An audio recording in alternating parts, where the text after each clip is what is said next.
So, welcome back to Guilty Pleasures and Shameless Treasures. I'm here with a really exciting guest. I've met her before, and I'm really excited to introduce everyone, all my listeners, to her. So, I'm sitting here with Jacqui Mancuso.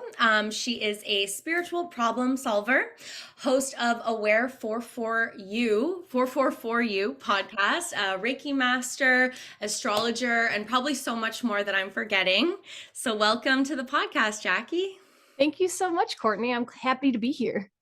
Did I miss any other titles? Is there anything I'm missing there? I can't. I tried I looked everywhere, but you never know. Oh gosh. Yeah, I guess spiritual problem solver just kind of wraps it up. I do 1,000 different things. I'm a Jackie of all trades. So yeah, the woo-woo stuff is the fun stuff, like the Akashic records and channeling. And yeah, I I do it all. completely agree. I was actually because I just got back from a meditation retreat, and those what I did there was very like not the fun stuff. And I got back and I'm like, I'm so excited to go back to my astrology and my oracle cards and my like spirit guide meditations. It's fun to do that kind of stuff. So yeah, I love that you made a career out of that. I think that's amazing. Absolutely. Thank you. It's been a huge journey. And honestly, like 5 years ago, if you were to tell me 5 years ago that I was going to be this spiritual problem solver, I probably would have laughed in your face. Like, what are you talking about? This was all came out of nowhere. So 5 years, wow, that's not very long. That's amazing. Okay, well, we'll get into that. I just wanted to let the listeners know, give them a bit of context of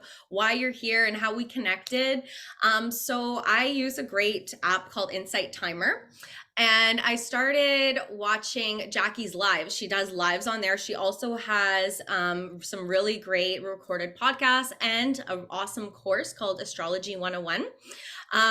But your lives really, I love them so much. You do them about, I'd say, on average once a week. And she talks about what's going on in astrology. She pulls an oracle card and I just felt so connected to you. So after that, I decided to book a reading, an astrology reading, just because the way you spoke about astrology, it was like, from a really I don't know how like the best way to describe it, but it just felt like kind of like a really rootsy way to describe it. And so I really connected with that. And she did a reading for me. And I go back to that recording so much, just for little things that you told me about myself. And one of the biggest things that's come out of it for me has been being able to cultivate more compassion for myself because I understand myself better and for other people. So I've been really like going down this road of astrology, not necessarily for, reasons of what's going to happen to me in my future or today, more because it's really helping me understand people in my life and myself and how I relate to people. So thank you for that gift. And I'll put it in the show notes how to book a reading with Jacqui, but I highly recommend it. Thank you. And I'm happy to hear retrospect that that's what you took out of it because that's my exact intention. Just to understand. I try to explain astrology in the way of teaching as well. So not to like showcase all my knowledge for everyone listening, like to teach you guys how to interpret it for your own life. So yeah, that's awesome. And also, yeah, and I wanted to say also too, she has this really great astrology 101 course that I mentioned, and it breaks everything down for you in a way that it's like earth, well, you kind of start with elements, and that really puts things into perspective. And she goes through each sign, and it's so approachable. So another thing I highly recommend. So Jacqui, I want to go sort of way back with you and just like find out your story. I love to hear people's stories on here and sort of what makes them tick and how you became this spiritual problem solver and this really intuitive astrologer, if you will. Absolutely. So I don't know, how way back do you want to go?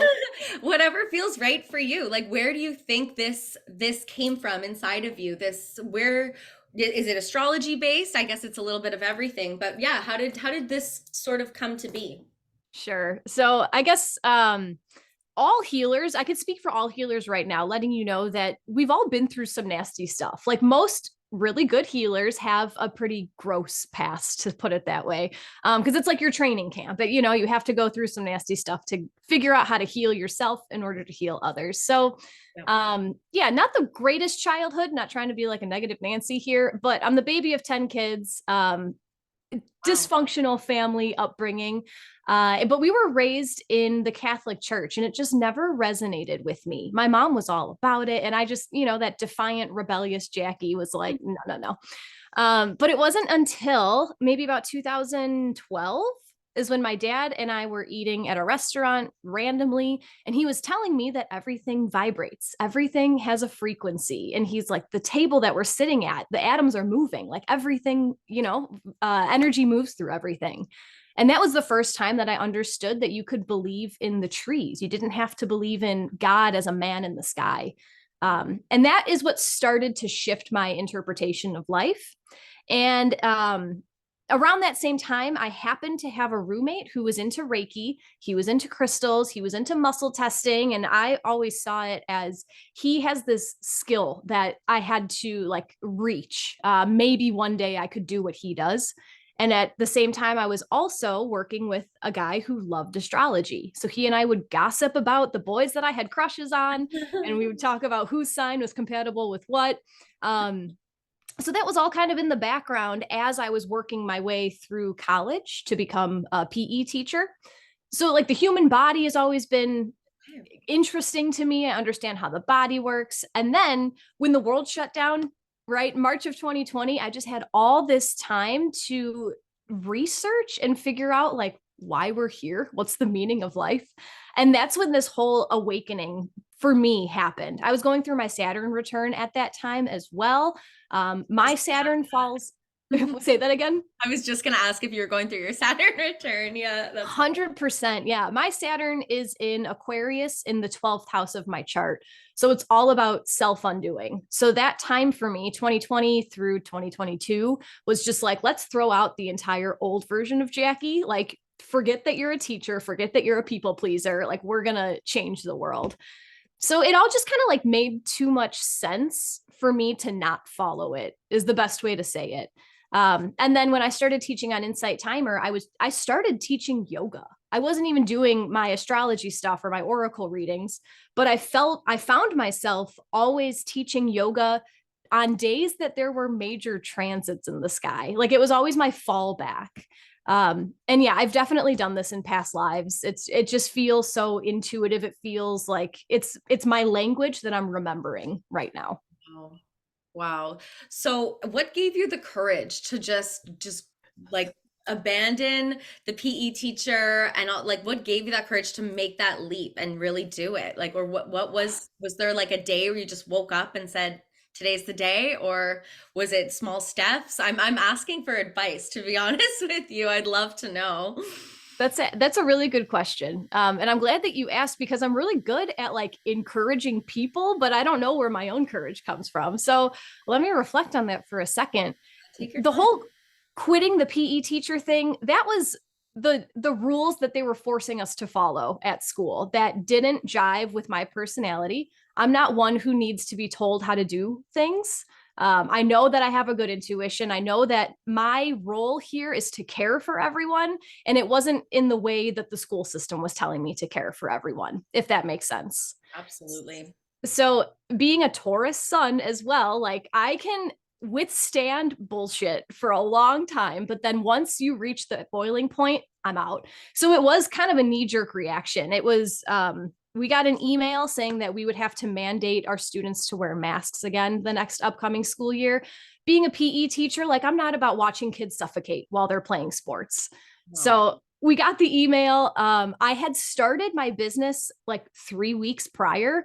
Universal timing, right? The universe does everything for you. And it was just that, like, I have to leave. This isn't meant for me. I can't do this for another year. Yeah. Um, I did have an astrology chart reading with a different astrologer around that time as well, because I didn't know if I should leave or if I should stay and all that. But yeah, that email came through and I was like, no, absolutely not.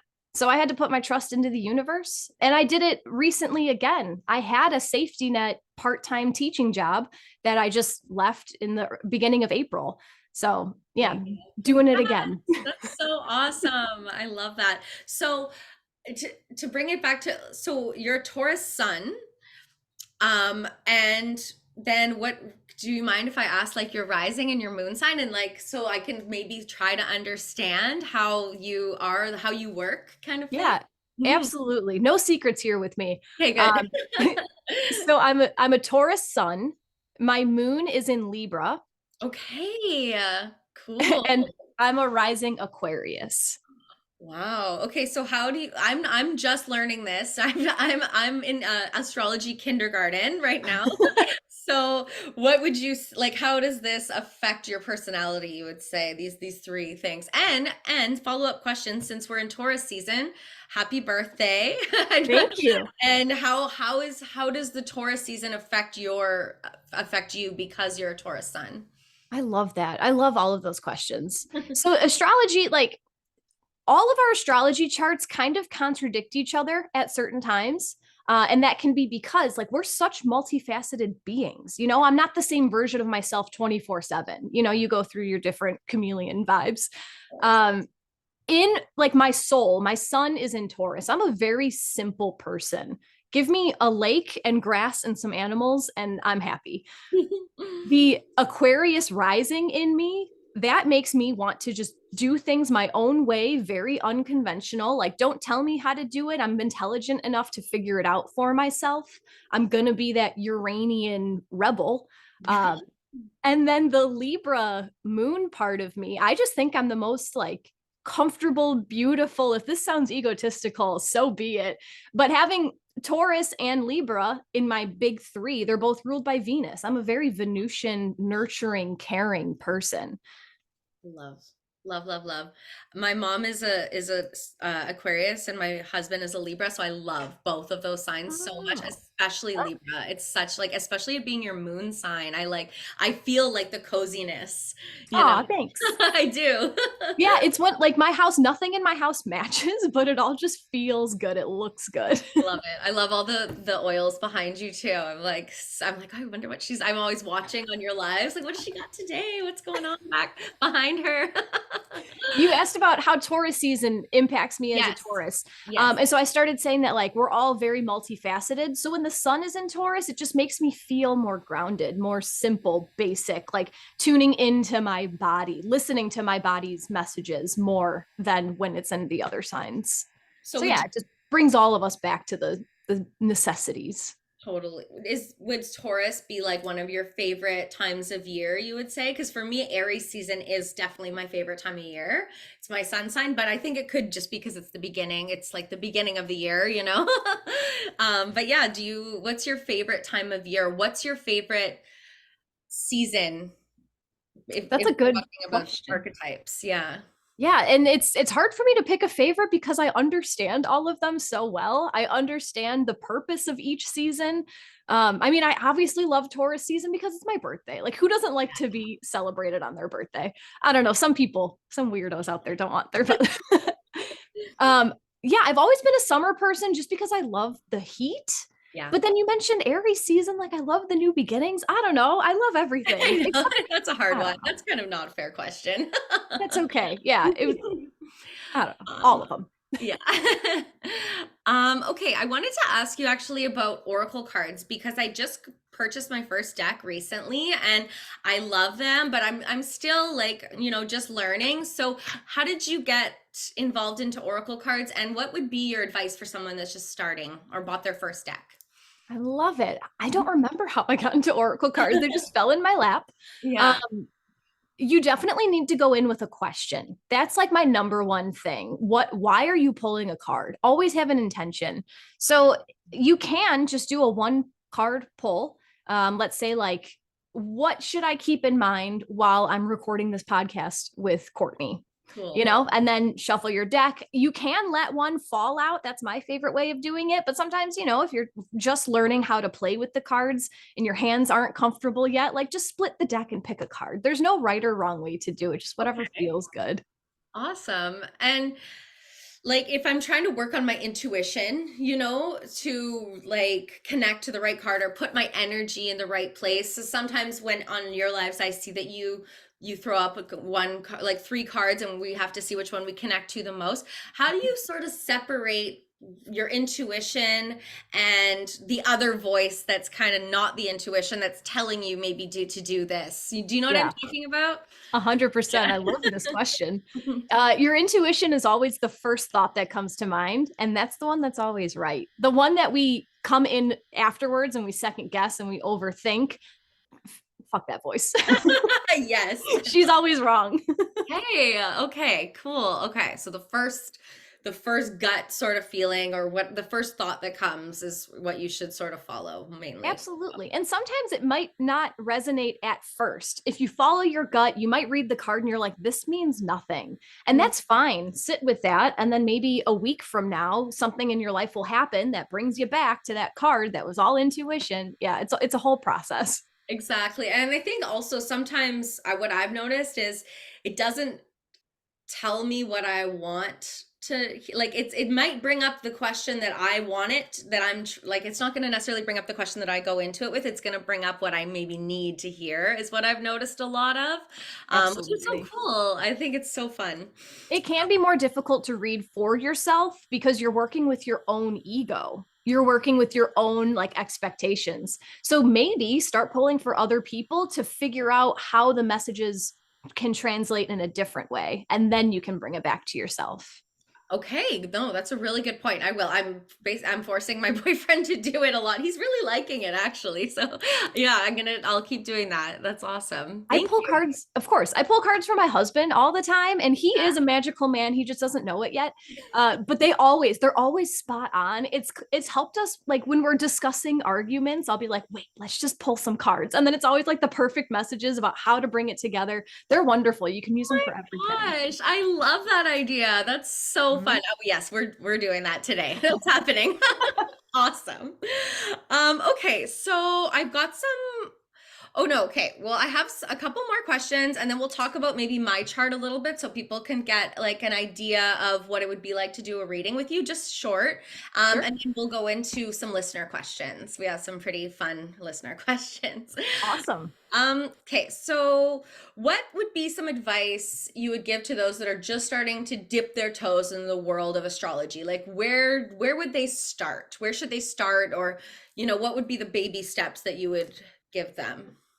So everyone learns differently, so it's hard to do a general, but I can talk about my experience. Hmm. I found it the most easy to learn my own chart because I had already been experiencing these planets in these signs. So Right. that would help me figure out like a way to grasp the energy. And then I would start looking at the charts, the people closest to me. Like I didn't even look at my parents' charts until like years in.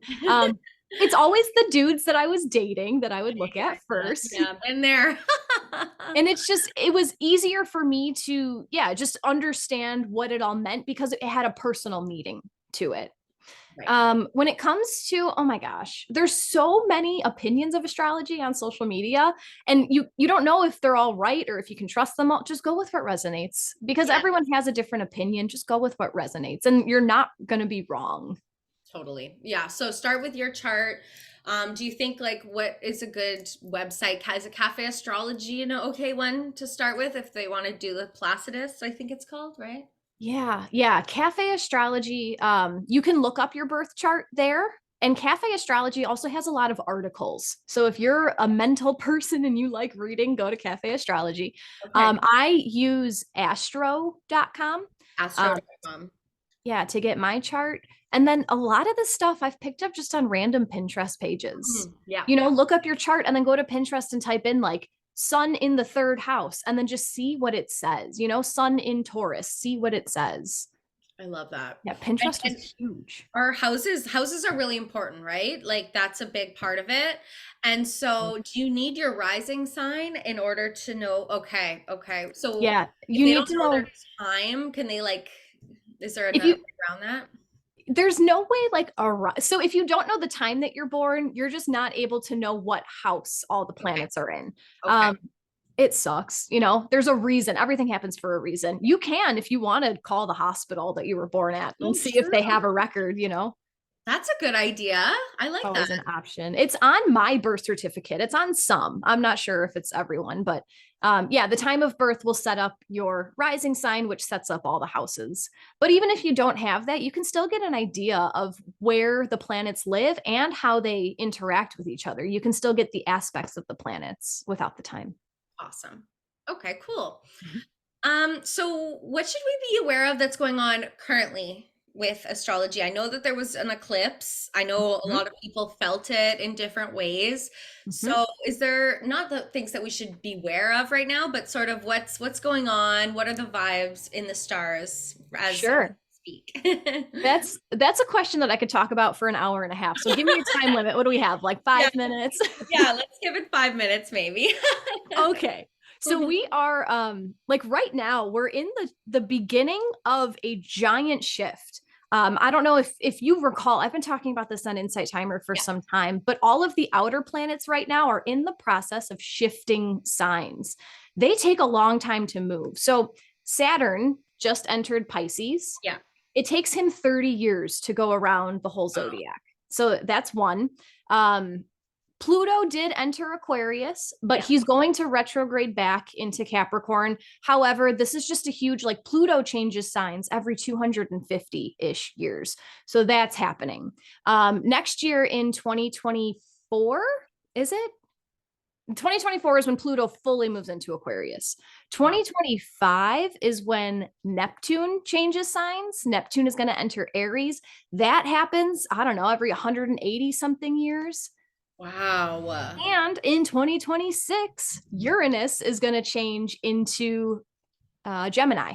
Uranus has been in Taurus for some time. So, and yeah, it takes Uranus a very long time to cycle the zodiac as well. So these are just huge monumental shifts that don't always happen boom, boom, boom, year by year by year. So that we're in the beginning stages of an entirely new world. But let's bring it back a little bit and talk about exactly Yeah. April 2023. That's Um, amazing though. Holy jeez. yeah, this is really, it's, I want to call it the beginning of the end, but it's not an end in a bad way. It's the end of like how humanity has just been in this really bad place. And like we're coming into a place of enlightenment. We're going through the Great Awakening right now. And all of these planetary shifts are just helping it. So beautiful. And like it feels, yeah, like you said, the collective consciousness is shifting. Yeah, I've been questioning myself a lot lately. Like I see all these things on the horizon, but I also know that people have woken up like 20 years ago. And I was like, why do I get to wake up right as this is happening? But anyway, I know, seriously, right? like, how did I get so Karma. lucky? Yeah. Yeah. But right now, yes, we are in eclipse season. We did just have a new moon solar eclipse in Aries, and then we're about to have a full moon lunar eclipse in Scorpio in just a week or two. An eclipse season always brings these like big monumental changes, big shifts in your life. And they're not always things that you feel up front. Like they're things that might happen. It doesn't seem like a big deal, but then 6 months or a year down the line, you look back to this time and you're like, wow, that, quitting my job did start me off on this great path. Ending that relationship did help me come to a better place in my life. So amazing. Um, wow. Yeah.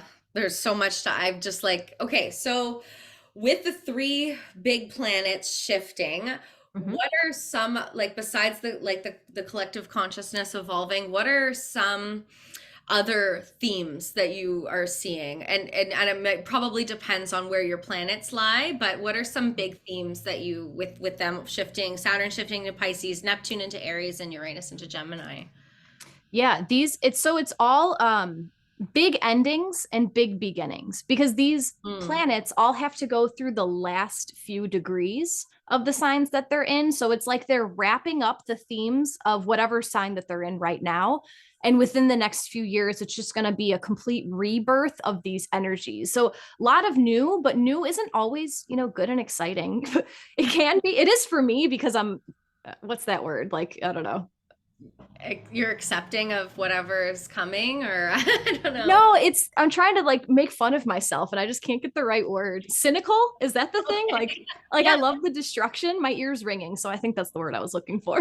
love that. Yeah, but like it's fun for me to watch things crumble because it gives you such a blank slate to rebuild it.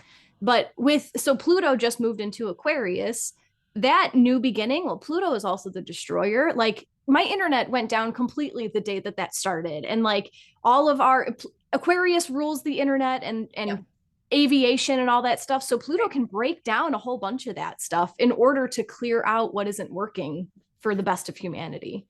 So maybe like AI things that could be all that fun stuff. Yeah. That was a whole other podcast. I have a personal question actually. So, I there's a solar eclipse in Aries and a lunar eclipse in Scorpio. So, for someone that has their sun in Aries and their moon in Scorpio, do you think those two eclipses will affect me more? So I'm very, very particular when it comes to astrology. I'm going to start asking about degrees. Like, how close is your sun and moon to these eclipses? Maybe this is a good time to pull up your chart. Yeah. Okay. Yeah, I have it right here. Oh, lovely. I saved it. Okay. So, one second. Sorry. Yeah, it's okay. I'm going to pull it up on my screen too so we can Okay. look at it Oh, simultaneously. great. Okay, so 22 degrees. Does that make sense? For my sun in Aries. 20, there's 22 and then like a little thing and it says 57 beside it. Yes, you are your sun, yes, is at 22 degrees of Aries. Okay. Let me pull up the transits because I don't remember off the top of my head right now where the Oh, eclipse was.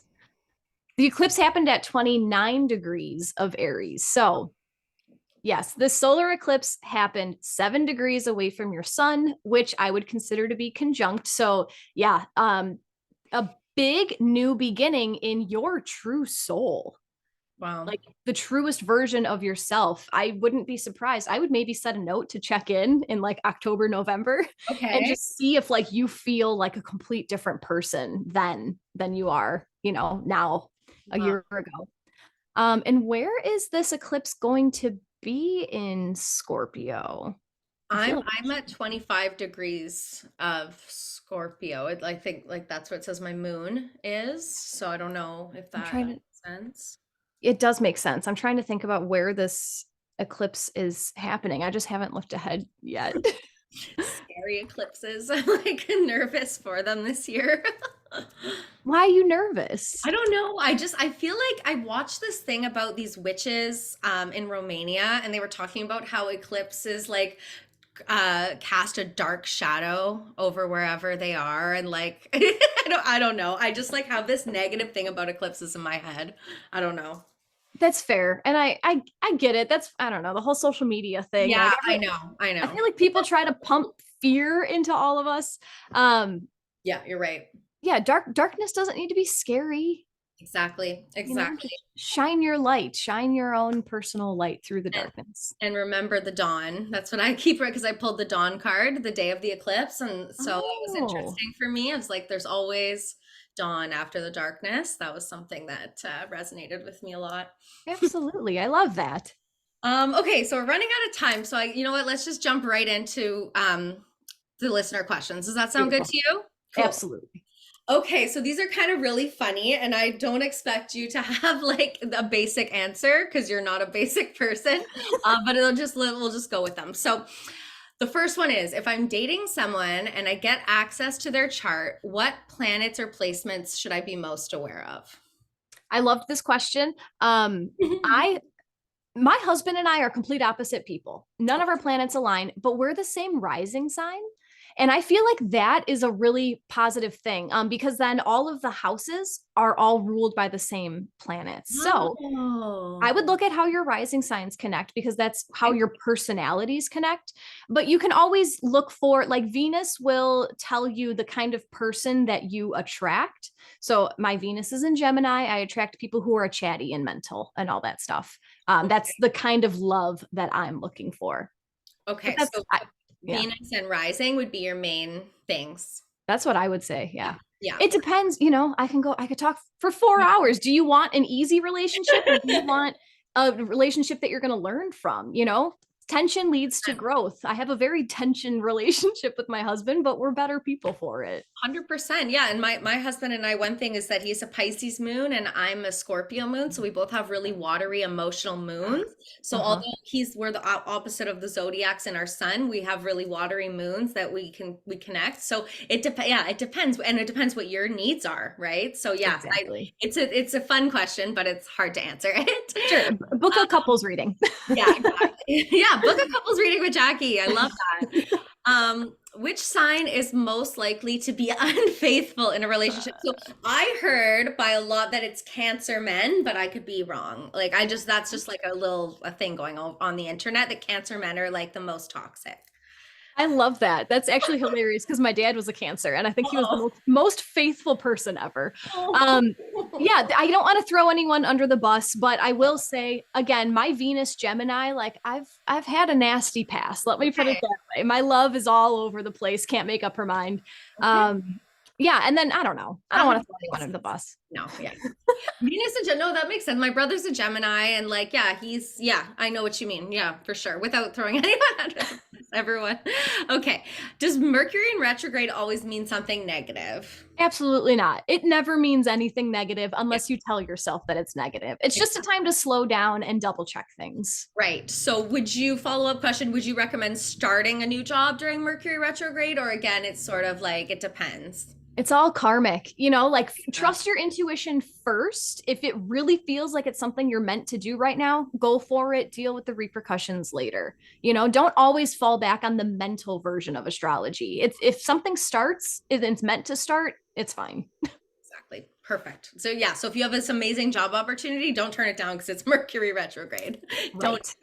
Right. Okay. So when I'm reading like basic horoscopes, should I actually be looking? Someone said that they heard a rumor that you should actually be looking for your rising sign. Is that true? That's a hard question for me to answer because I don't write horoscopes like that. So I don't know their intention with Yeah. writing them. But I would assume it comes from like whatever house the sun is in at the time. So I would go more on your rising, honestly. Okay. Read it for all three. Read it for your Okay. rising, your sun, and your moon. See what resonates. Love it. Um, and last question. So I anonymously wrote this in because it's sort of the thing that I forgot to ask you about a bit. Like I know we talked about it, but I feel like I keep being like, okay, this is like something that's bothering me. So I have my three big planets in Capricorn, and I just feel like I'm not like I have no Capricorn energy. Like I'm super reckless with money. I've got like that ADHD, like, jumping from one thing to the next. I've always had issues with spending. But is it because that those planets are in Capricorn? So I just wanted your quick opinion on that. I love this. And in general, if anyone has a stellium, if they have three or more placements in the same sign or the same house, there's a good chance that this energy is just so second nature to you that you forget how to access it because it's Wow. in there. It's one of those things that you're just born with, and you hear that other people struggle with it, so you convince yourself that you're supposed to be struggling with it.